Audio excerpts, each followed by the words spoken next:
That presentation room still haunts my dreams sometimes. The way the fluorescent lights buzzed overhead while I sat there, watching someone else get a standing ovation for work that had consumed 8 weeks of my life. I'll never forget the moment when Allison clicked to the slide showing my project timeline, my analysis, my solutions, and spoke about them like they were her own brilliant insights.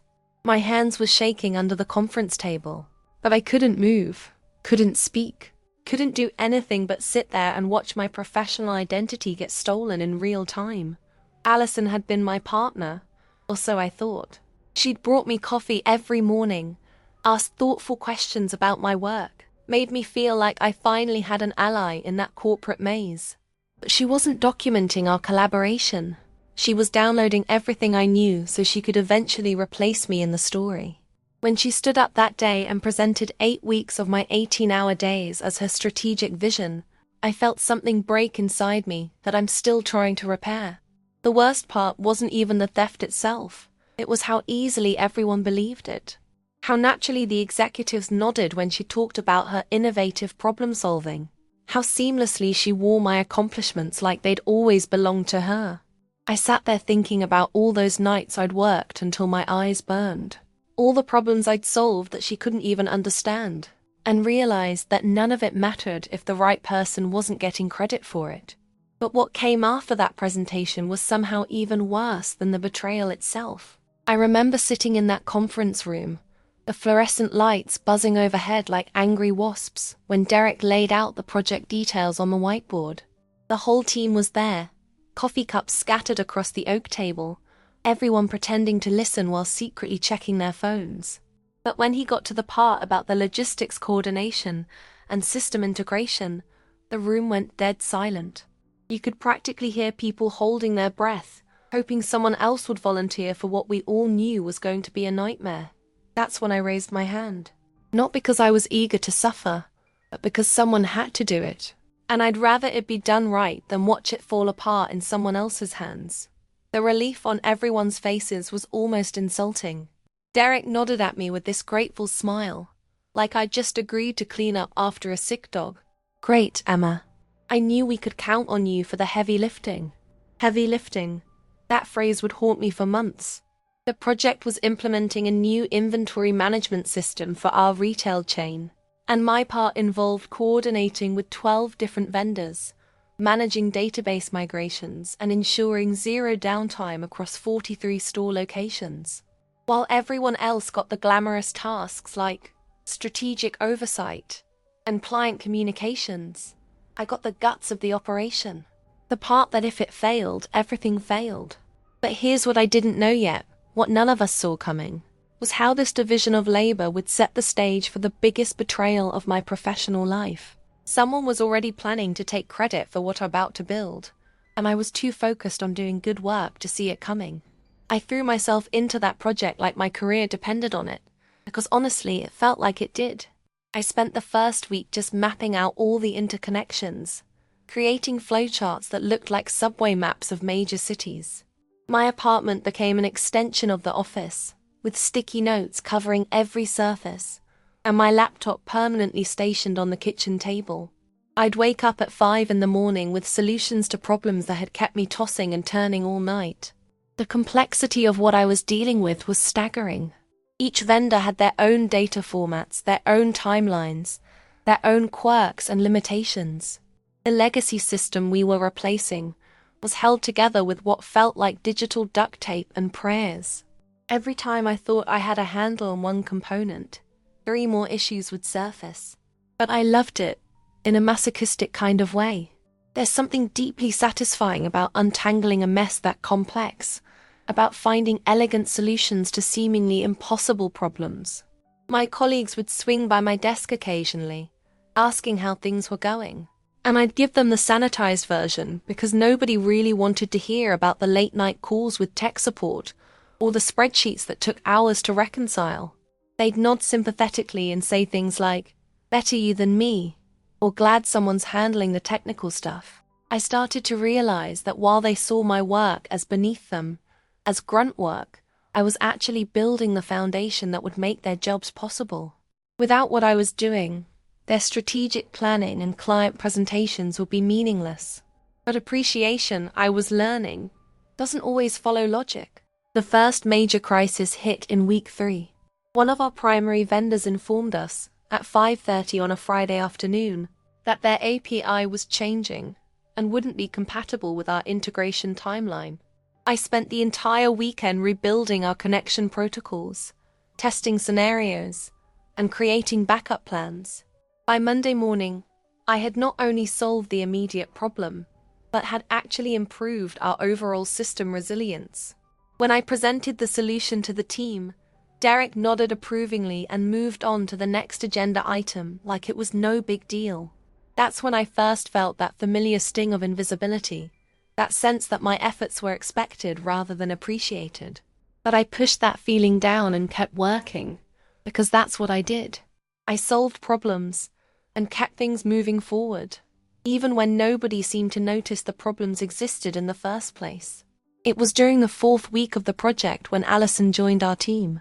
She came with glowing recommendations from the corporate office, one of those fast-track MBA types with perfectly styled blonde hair and a handshake that felt like she was running for office. In our first meeting, she made a point of sitting next to me, leaning in conspiratorially and saying, "I've heard amazing things about the work you're doing on this integration. I'd love to collaborate and learn from you." Her smile was warm, her interest seemed genuine, and honestly, I was grateful for what felt like the first real recognition I'd gotten since the project started.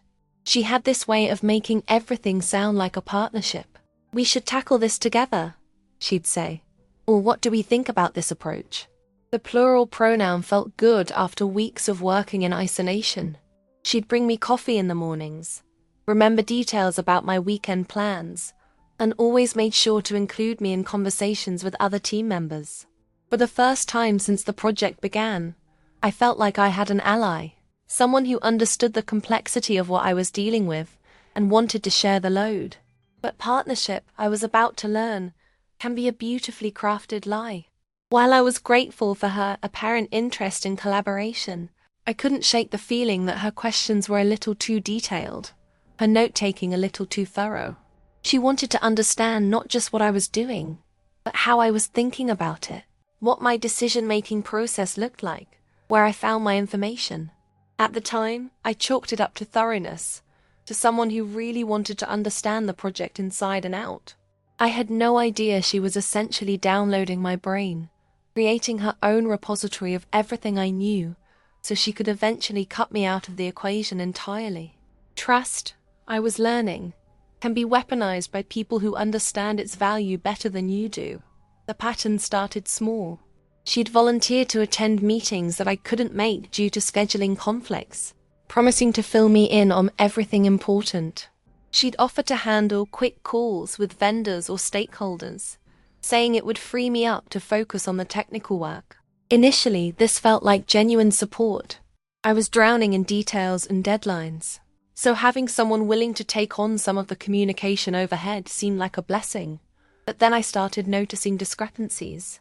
She'd come back from meetings with information that didn't quite match what I knew about our project status. When I'd follow up with vendors directly, they'd reference conversations with Allison that painted a different picture of our progress than what she'd reported to me. She was creating her own narrative, her own version of reality where she was more central to the project's success than the truth warranted. The most insidious part was how she gradually repositioned herself in the eyes of our colleagues and management. In team meetings, she'd speak about our work using phrases like, "In my analysis of the vendor relationships," or, "Based on my assessment of the integration challenges." She never outright lied about her involvement, but she had this gift for making herself sound like the primary architect of solutions. I had developed alone in my apartment at 2 a.m. When Derek would ask about project status, she'd field the questions with confidence, referencing details from my reports, as if they were insights she'd generated herself. I started to feel like I was watching someone else live my professional life. The work was still mine. The late nights and weekend troubleshooting sessions were still mine.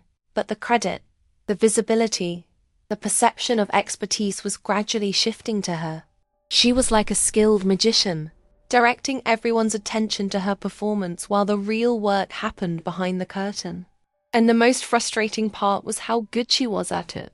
How naturally she seemed to understand the game of perception and positioning that I was apparently terrible at playing. I was so focused on doing the work well, but I completely missed the fact that doing the work well wasn't enough. Someone else was learning to take credit for it, and I was teaching them how. The day of the final presentation arrived like a storm I'd been watching approach for weeks. 8 weeks of 18-hour days, countless revisions, and more caffeine than any human should consume had led to this moment. The conference room was packed with executives I'd only seen in company newsletters, their expensive suits and serious expressions making the space feel smaller than it actually was. I'd rehearsed my parts of the presentation dozens of times, knew every slide transition, every data point, every potential question that might come up. But as we walked into that room, Allison placed her hand on my shoulder and said, "Don't worry, I've got this covered. Just jump in if I need technical backup." The presentation began, and I watched in growing horror as Allison clicked through slides I had created, using words I had written, presenting solutions I had developed during those lonely nights when the office was empty and the cleaning crew was my only company. She spoke with the confidence of someone who had lived through every challenge, every breakthrough, every moment of doubt that had defined the past 2 months of my life. "When we encountered the vendor compatibility issues," she said, gesturing to a flowchart that had taken me 3 days to perfect, "I developed a multi-tier integration approach that not only solved the immediate problem, but strengthened our overall system resilience." My name appeared on exactly one slide, buried in a list of project contributors, alongside the intern who had helped with data entry and the facilities manager who had arranged our meeting rooms. 8 weeks of my life reduced to a bullet point in 10-point font. I sat there feeling like a ghost watching someone else live in my house, use my furniture, tell my stories to guests who had no idea I existed. When the executives nodded appreciatively at her innovative problem-solving, I felt something die inside me, some naive belief that good work speaks for itself. The worst moment came during the Q&A session. The VP of Operations asked about the weekend crisis management we'd handled, the emergency vendor switchover that had saved the entire timeline. Without hesitation, Allison launched into a detailed account of her leadership during that crisis, describing late-night troubleshooting sessions and strategic decision-making under pressure. I had been alone in my apartment that weekend, living on energy drinks and sheer determination, while she was posting Instagram stories from her sister's wedding in Connecticut. But she told the story like she'd been there, like she'd been the one making the calls and writing the code and praying that the backup systems would hold. I opened my mouth to correct the record, to say something, anything, but Derek caught my eye and gave me a subtle shake of his head. The message was clear. Don't rock the boat. Don't make this awkward. Let the presentation finish smoothly. So I sat there, complicit in my own erasure, watching someone else receive applause for work that had cost me sleep, relationships, and probably a few years off my life. The executives were impressed, asking follow-up questions about methodology and future applications, treating Allison like she was some kind of systems integration genius. After the presentation, as people filtered out of the room discussing next steps and budget approvals, the CTO stopped to shake Allison's hand. "Brilliant work," he said. "This kind of innovative thinking is exactly what we need more of." Then he glanced at me and added, "And Emma, thank you for the support work. It's great to have someone reliable handling the technical execution while Allison focuses on strategy." Support work. Technical execution. As if I'd been her assistant rather than the architect of everything they'd just seen. That night, I sat in my car in the parking garage for 20 minutes after everyone else had left, trying to process what had happened. I thought about all those nights I'd worked until my eyes burned, all the problems I'd solved that no one else could even understand, all the pride I'd felt in building something complex and elegant and functional. None of it mattered now. In the official record, in the minds of everyone who made decisions about careers and promotions, I was just the person who handled the grunt work while the real professional made the magic happen. I drove home that night, knowing that something fundamental had changed. Not just about this project, but about how I understood my place in the professional world. Merit, I realized, was just one factor in a much more complex equation. And I'd been playing by rules that apparently didn't apply to everyone else. The promotion announcement came on a Thursday afternoon, not through any official communication, but through the company's Slack channel where someone had shared a photo of champagne glasses and the caption, "Congratulations to our new Director of Systems Integration, Allison." I stared at my screen for a full minute, reading and rereading those words, waiting for them to make sense. Director of Systems Integration, a position that hadn't existed 3 months ago, created specifically around the success of the project I had built from the ground up. I scrolled through the congratulatory messages that were already pouring in, each one feeling like a small knife twist. So well deserved. Amazing leadership on that integration project. Can't wait to see what you do next. Derek had posted a lengthy comment about Allison's visionary approach to complex technical challenges and her natural ability to translate innovative solutions into business results. I searched through every message, every comment, every reaction, looking for some acknowledgement of my role in the project's success. There was nothing. It was as if I had never existed. The celebration lunch was scheduled for the following Tuesday at Romano's, the upscale Italian place downtown where the company held all its important events. I learned about it the same way I'd learned about the promotion, through social media and overheard conversations. The invitation list, I discovered, included everyone who had been even peripherally involved in the project, plus senior management and what seemed like half the marketing department. Everyone except me. When I finally worked up the courage to ask Derek about it, he looked genuinely confused for a moment before his expression shifted to something that might have been embarrassment. "Oh, Emma," he said, running his hand through his graying hair. "I think there might have been some confusion about the guest list. This is more of a leadership celebration, you know? Recognizing the strategic vision that made the project possible." Strategic vision. I wondered if strategic vision included the 3 weeks I'd spent reverse engineering the legacy database structure, or the weekend I'd spent creating compatibility protocols that didn't exist in any manual, or the countless hours I'd spent on calls with vendors who barely spoke English, translating their technical limitations into solutions that actually worked. The day of the celebration, I tried to focus on other work, but every notification from the company's social channels felt like a personal assault. Photos of smiling faces around a long table, Allison at the center looking radiant in a navy blazer I'd never seen before. The CTO was there, raising a glass and saying something that made everyone laugh. There was even a small cake with "Congratulations, Allison," written in perfect cursive icing. In one photo, I could see my project timeline printed out and displayed on an easel in the background, like a museum exhibit of someone else's achievement. The most surreal part was seeing my own documentation being used as props in their celebration. In one Instagram story, someone had posted a close-up shot of the technical specifications I'd written, praising Allison's incredible attention to detail. My writing, my analysis, my solutions were literally decorating the party that was celebrating someone else's success. I felt like I was watching my own funeral, except I was somehow still alive to witness how quickly and completely I could be erased from a story I had lived. When they returned from lunch, loose and laughing and smelling like wine, Allison stopped by my desk.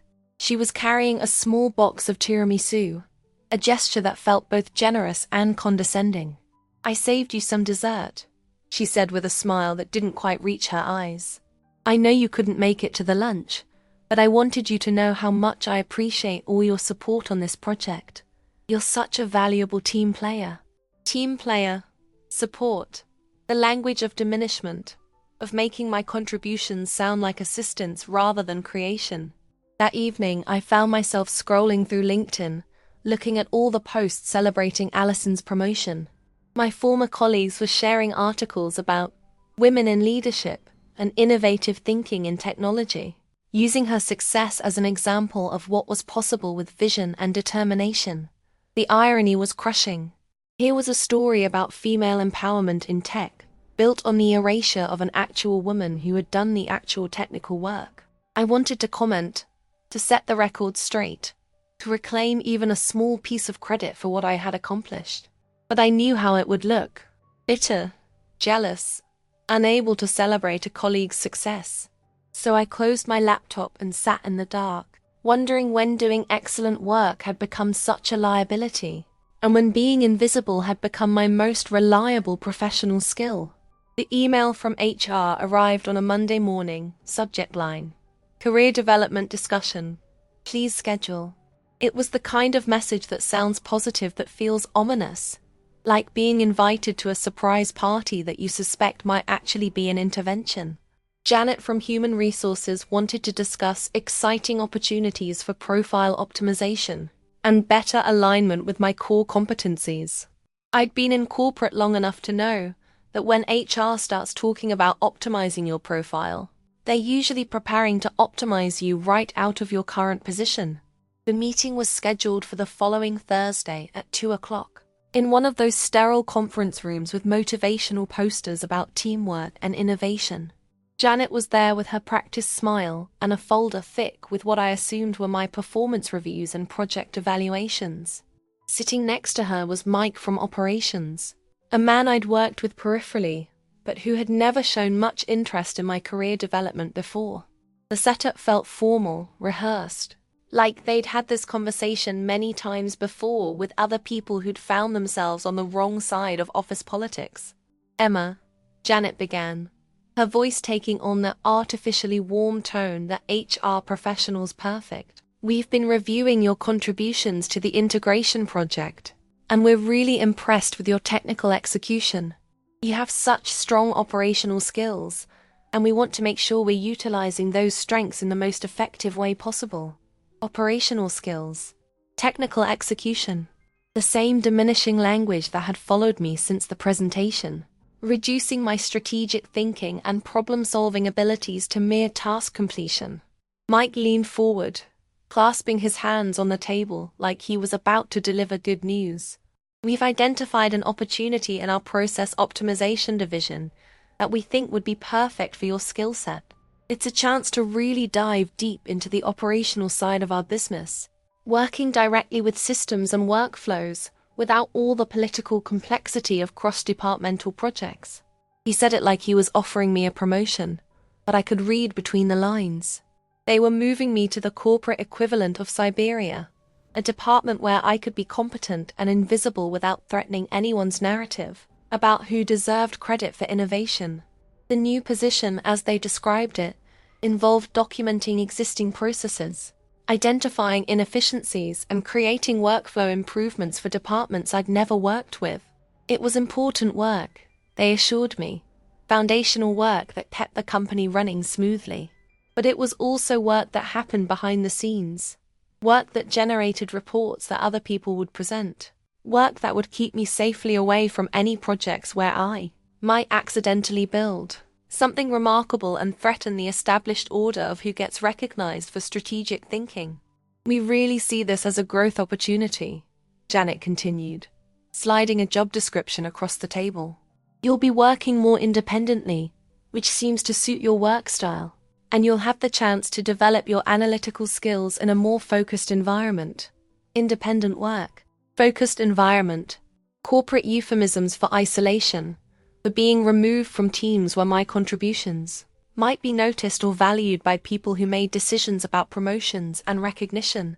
I sat there looking at the job description, reading words like process documentation and efficiency analysis, and operational support, understanding that this was my punishment for being too good at work that someone else wanted to claim. They couldn't fire me because my performance reviews were excellent and my technical skills were demonstrably valuable, but they could relocate me, redefine my role, and ensure that whatever I built next would be safely categorized as background work rather than strategic innovation. The message was clear: know your place, accept your role as the person who makes things work, while other people get credit for making things happen. And maybe we can all coexist peacefully in this corporate ecosystem, where merit is secondary to perception and politics. As I walked back to my desk after the meeting, carrying the job description and a timeline for my transition, I realized that this was how careers die in corporate America.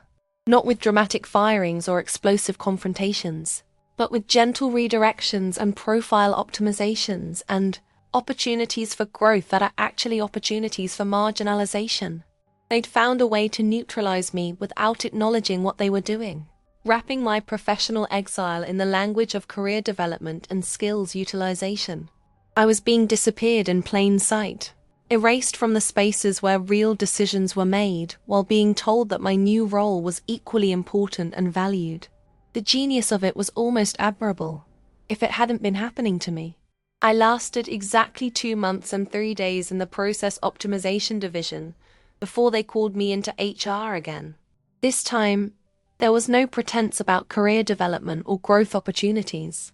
Janet sat across from me with a different folder, thinner than the last one, containing what I would later learn were termination documents disguised as voluntary separation agreements. The company was undergoing restructuring, she explained, and unfortunately, my position was being eliminated as part of a broader efficiency initiative. The irony wasn't lost on me that I was being eliminated by the very type of process optimization I'd been relegated to performing. "We want to offer you a generous severance package," Janet said, sliding papers across the table that detailed 3 months of continued salary and benefits in exchange for my signature on a non-disclosure agreement. "And of course, we'll provide excellent references for your job search." The NDA was particularly insulting, a legal document that would prevent me from discussing the circumstances of my departure or the events that led to it. They wanted to buy my silence about how they'd systematically erased my contributions and pushed me out of the company I'd helped modernize. The termination meeting lasted exactly 12 minutes. 12 minutes to end 2 years of employment and undo whatever professional identity I'd built within those walls. There was no ceremony, no acknowledgement of the systems I built that were still running the company's operations. No recognition of the late nights and weekends I'd sacrificed for projects that had generated millions in efficiency savings. Just paperwork, pleasantries, and a security escort to clean out my desk while everyone else was conveniently at lunch. Packing my personal items felt like archaeological excavation of a life I'd apparently imagined living. The coffee mug my mom had given me when I got the job, printed with "World's Best Problem Solver," the small succulent that had somehow survived under fluorescent lights for 18 months. Photos from team building events where I smiled next to people who had watched me get erased without saying a word.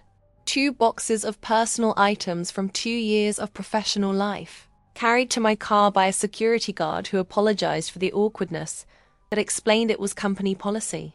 The worst part was how quietly it happened. No farewell email, no goodbye lunch, no opportunity to transfer knowledge or finish projects I'd been working on. I simply stopped existing in that space. My access badges deactivated, my email account closed, my desk reassigned to someone else within a week.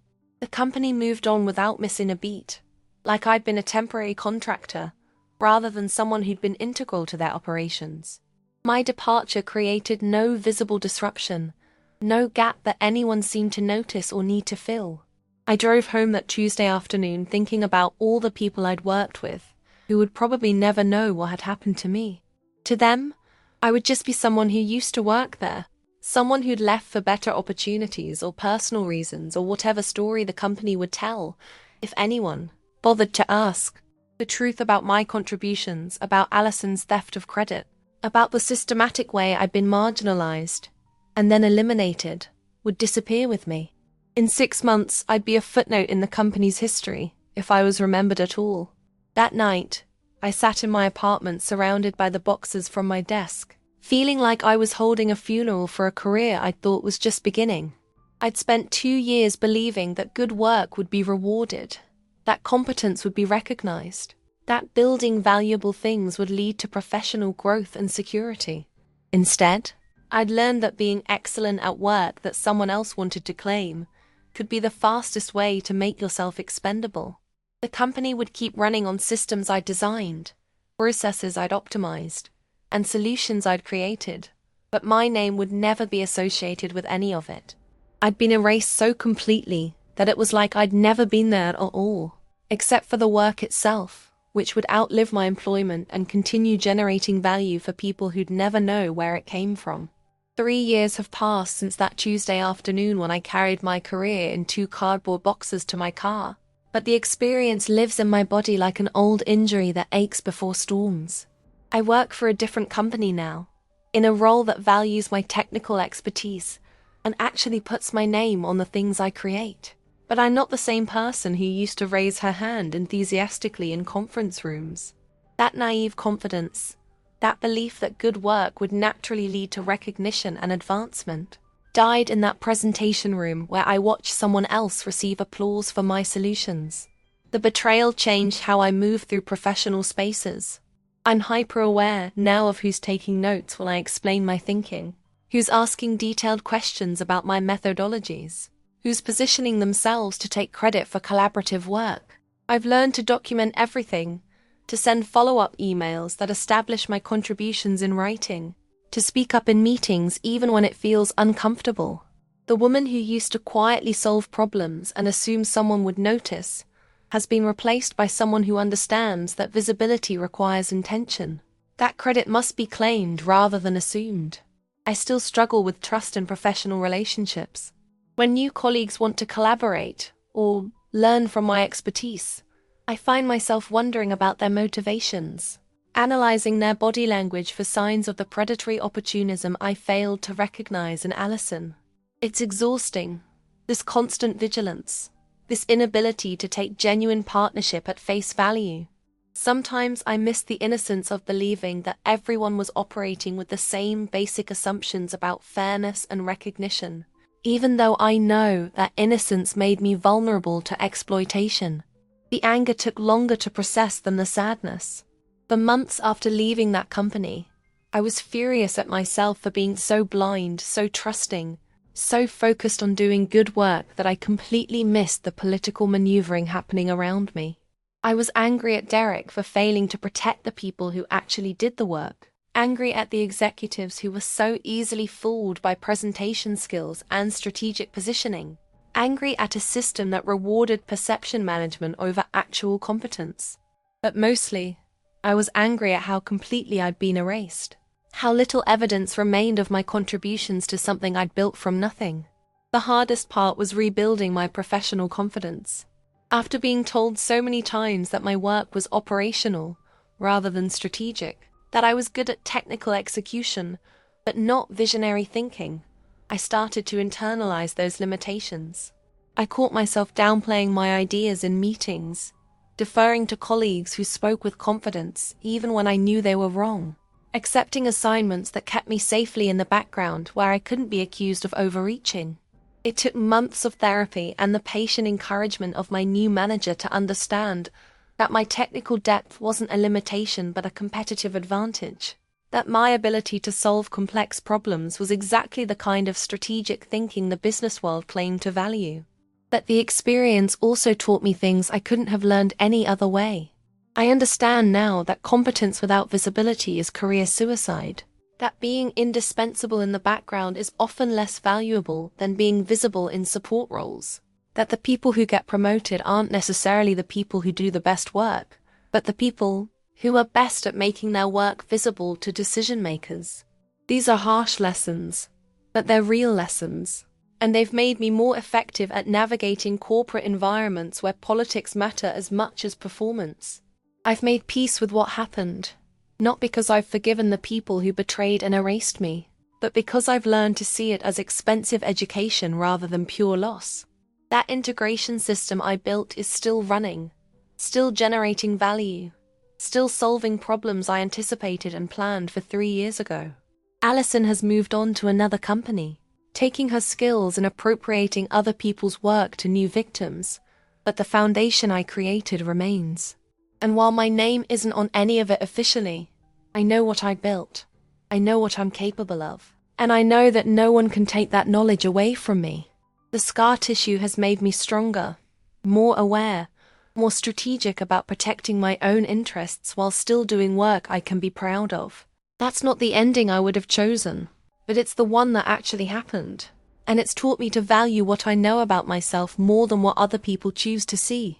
What workplace betrayal have you experienced that you've never talked about? What credit have you lost that still bothers you years later? Share your story in the comments, because silence is what allows these patterns to continue. And if this resonated with you, subscribe to the channel and hit the notification bell, because we're going to keep exploring the unspoken realities of professional life that everyone experiences, but no one wants to acknowledge. Your career is worth fighting for, and it starts with refusing to be invisible in your own professional story.